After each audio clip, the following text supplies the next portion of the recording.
Narito ang mga isyong dapat abangan sa Kamaong Asero.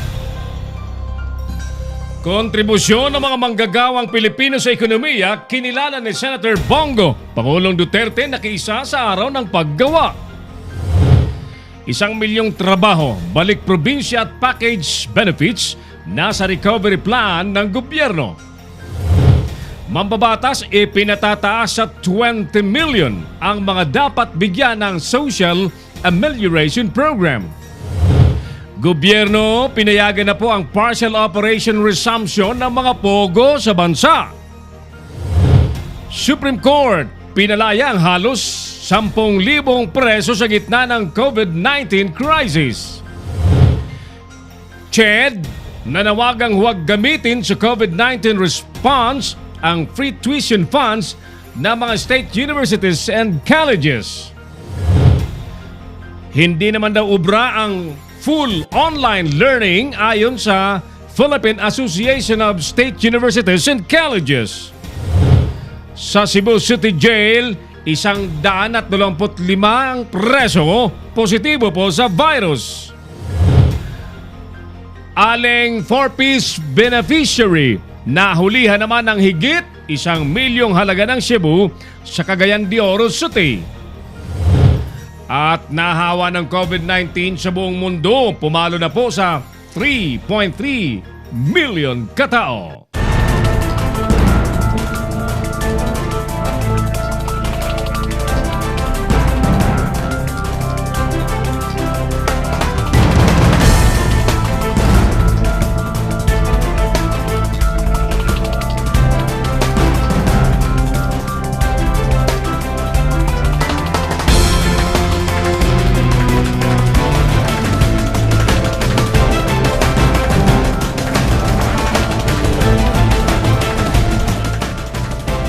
Live from the studios of Leader News Philippines, Errol Dakame of Kamaong Asero starts now!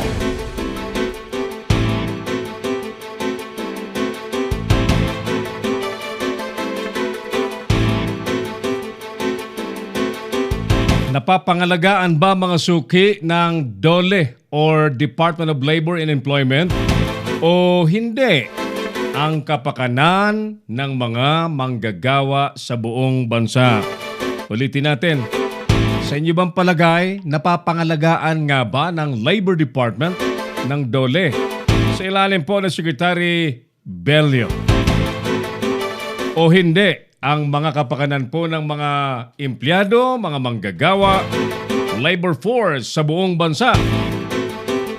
Magandang hapon po sa inyong lahat. Muling sumasa niyo po ang pangdaigdigang broadcast ng programang Kamaong Asero sa Leader News Philippines. At ito po ay mapapanood din po sa Pinoy Extreme Channel Television na nasa Signal Cable Channel 106. Kung may Sky Cable po kayo, tayo po ay nasa Channel 217. Sa mga may cable link cable, Channel 59, mga Destiny naman ang cable, we are on Channel 84. At sa iba't iba pang mga cable firms, companies nationwide.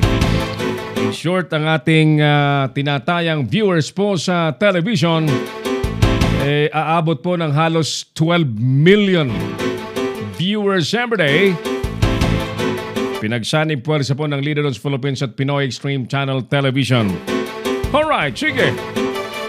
Studio po natin ay pwede niyo pong tawagan sa 0995-148-3605. Ang ating broadcast officer na kasama po ngayon ay tulad pa rin po ng dati broadcast officer Earl Nico Dagame.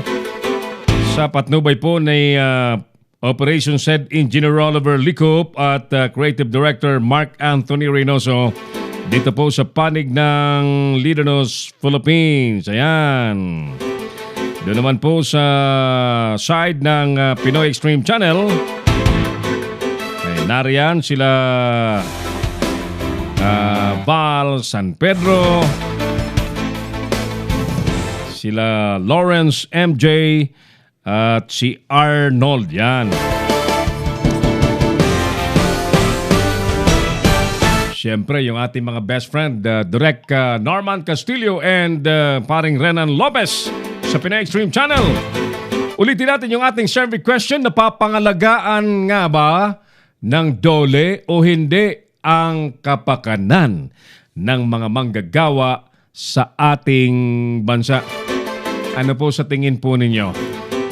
And this is a timing, this is timely question and review na tinatanong po natin sa araw pong ito ng Mayo 1, araw po ng paggawa or Labor Day. Araw ng paggawa, araw po ito ng mga manggagawa. Araw po na dapat ipinararamdam sa mga empleyado, mga manggagawa, kasama sa trabaho, ang kahalagahan po ng papel, ng role ng mga manggagawa. Yan, basically, yung mga traditional businesses, hindi po gagana kapag wala pong manggagawa. Yan. Although the technology right now threatens the job security of the people, lalo na po sa automation, sapagkat habang ino-automate po ang mga trabaho, hindi na kailangan masyado yung mga tao, mga manggagawa.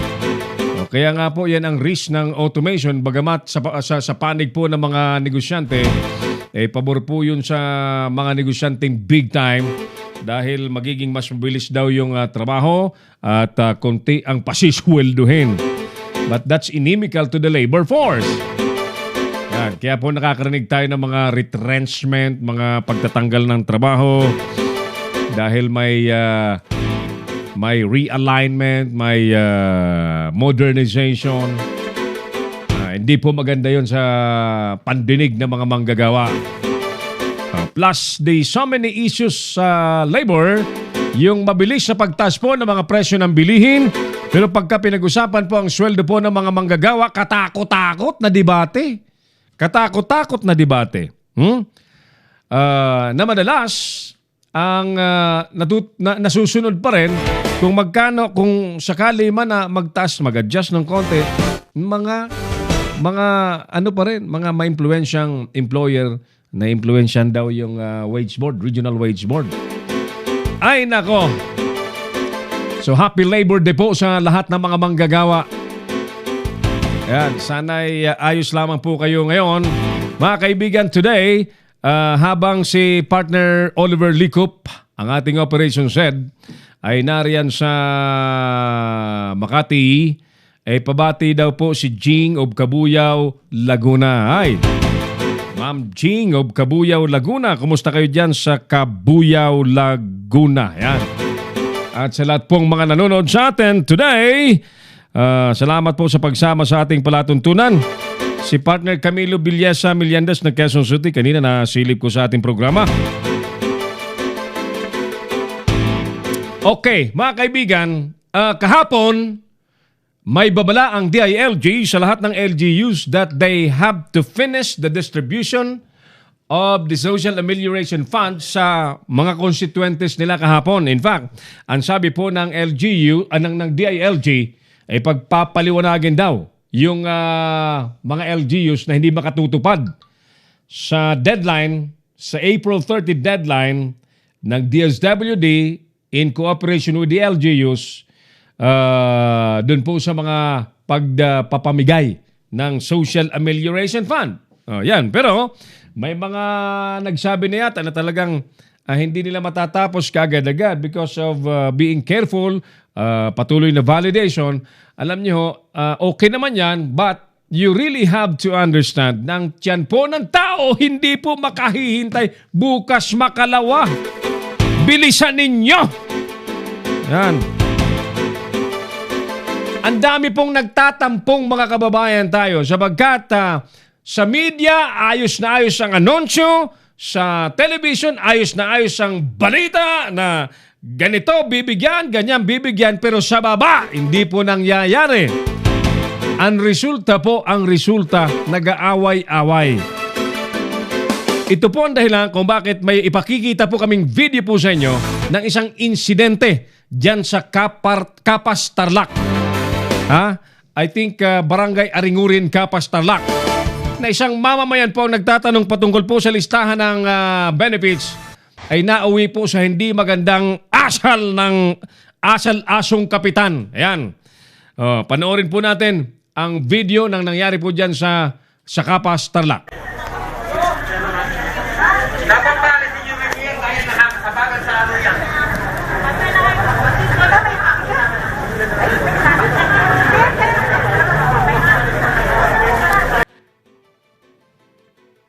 Kung pakialam ng masa, kung ikaw aktivista, wala akong pakialam.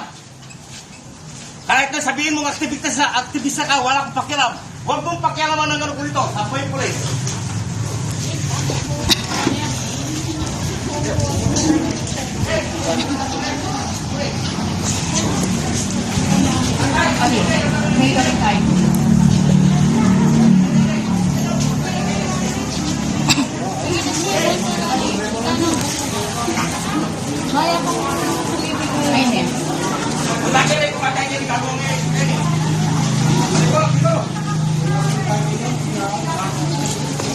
Ayan. Eto po kausap ko si Mayor. Wala kami pakialam, basta tumubong pakialaman ng ano namin dito. Bakit kinukuha ng retrato ito? Sabi, aktivista. Ano bang ano? Ang masa daw, ano yung masa? Na ano, i-publish? Wala kami bakit mo ipapublish yan? Inaano yung mga tao? Wala kang pakialam dito, wala kang karapatan dito sa barangay. Wala kang katungkulan. Huwag mo kong pakialaman dito. Territoryo ko ito. Ano po rin yung problema? Kasi Ano po, bang di po problema may mo? ano tayo public Bakit ka post. nakikialam sa barangay?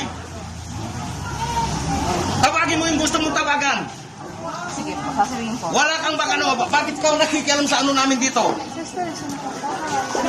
Yung banda tayo eh, balo mo. Itangan ni Malayta. Surok na yung impyernos kaya barangay tamo nung pakiramdaman niya. Ako sasabihan ko ng tapatan kay kayo. Animalikan taong ita, sisira na po isip. Isipan may patalaki yan. Kaya, yung Si Errol Dacame, ang Kamaong Asero. Yun po yung video ng tila sinanibang kapitan na nakaligtan niya po na isa po siyang lingkod ng bayan, lingkod ng barangay. Nanariyan po siya sa barangay para paglingkuran yung interes ng mga kabarangay po niya. May nagtatanong po ng listahan lamang, galit na galit. Bakit daw gustong makita? Bakit pinakikialaman ng listahan? Tawagin nga natin yung taong kasagutan ni Kapitan. Nakasagutan ni Kapitan na Nestor Sikat daw yon. Nasa linya na po natin si Binibining Daisybel Valenzuela Castañeda ng Aringurin ba barangay na yun? Kapas, Tarlac. Magandang hapon, Daisy. Magandang hapon po. Apo, alright. Anong barangay nga kayo? Aring-goring po, Kapas, Tarlac. Aringurin, Kapas, Tarlac. Sino yung kapitan ninyo dyan? Nestor Sikat. Nestor Sikat. Ano yung pinag-uusapan nyo doon sa video na nauwi sa kagaspangan ng kapitan ninyo? Tungkol po yun to sa listahan ng staff. Ayaw po niyang ilabas. Ayaw niya ipakita. Opo. Bakit daw ayaw ipakita? Wala po, basta wala raw po akong karapatan na tignan yung listahan dahil barangay daw po niya yun. Wala ka daw pakialam, wala ka raw katungkulan sa barangay. Bakit ka raw nakikialam? Opo. Ayan. Marami ba kayo doon na nanghihingi lamang ng parang transparency, makita nyo kung anong mga pangalan nasa listahan? Opo, marami po kami. Oo, marami nakakita. Marami po. Alright.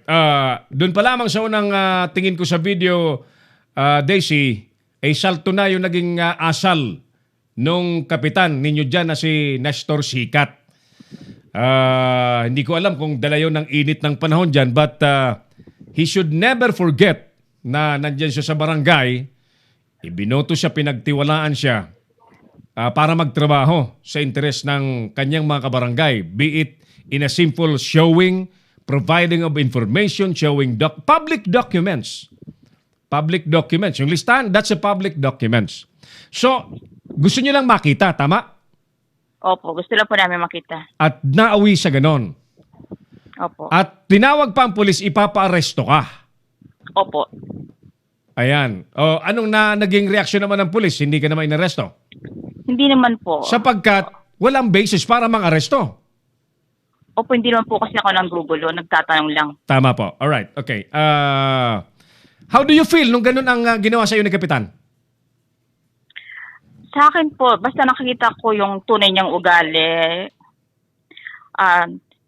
lumabas kung ano talaga yung interest niya. Bakit kailangan niya pagtakpan ng mga papel na yon? Ano ang laman ng mga nakalistang yon? Yun yung unang pumasok sa isip ko. Mhm. After Kasi that po, ba? di ho ba, Opo. Go ahead. hindi mo naman itatago isang bagay kung meron kang Kung wala kang pinagtatakpan. itinatag... Oh, kung wala kung kang wala kang kasalanan. kung walang krimen. Opo. So pinagtakpan niya. Was there any means na nalaman niyo bakit tinatago ni Kapitan? Sabi po ng mga iba nagsasabi sa akin, Ah, nakita daw po nila doon ang pangalan ng asawa niya, ni Kapitan. pangalan ng 3 anak niya.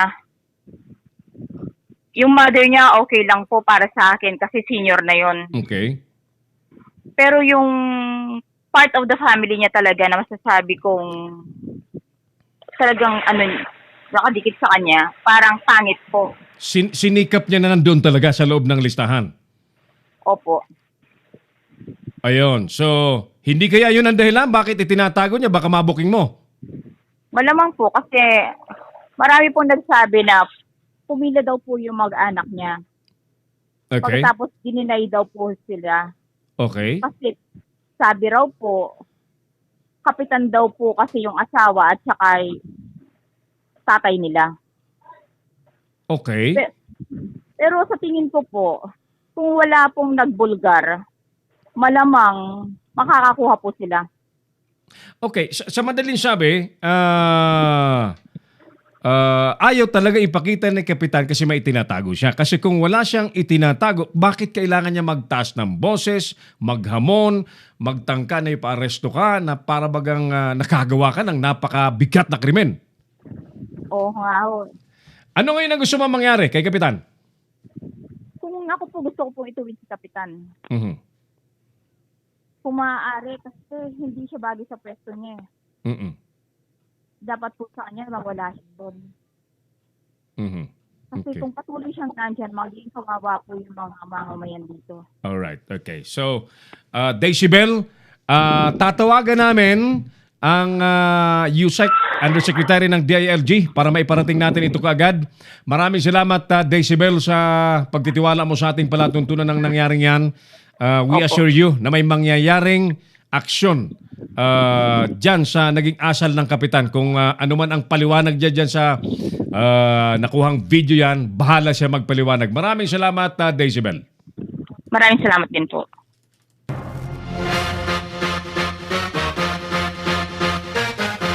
Decibel Valenzuela Castañeda ng Barangay Aringurin, Kapas, Tarlac na nagrereklamo po sa asal asong kapitan. Ang pangalan po ay Nestor Sikat. Kaganda-ganda pa ng apelyido Nestor Sikat. Gusto nga sumikat ano? Gusto sumikat sa pagtatakip ng dokumento na he forgot it is considered as a public document.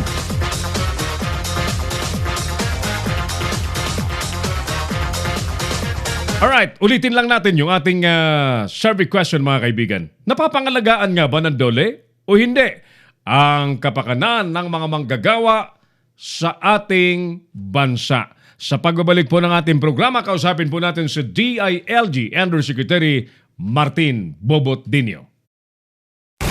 Magbabalik si Errol na kami sa Kamaong Asero. Bring your business over 1 million TV or online. Reach your target customers anytime, anywhere. Your brand on TV or on the web. Get more customers and grow your business. Advertise now.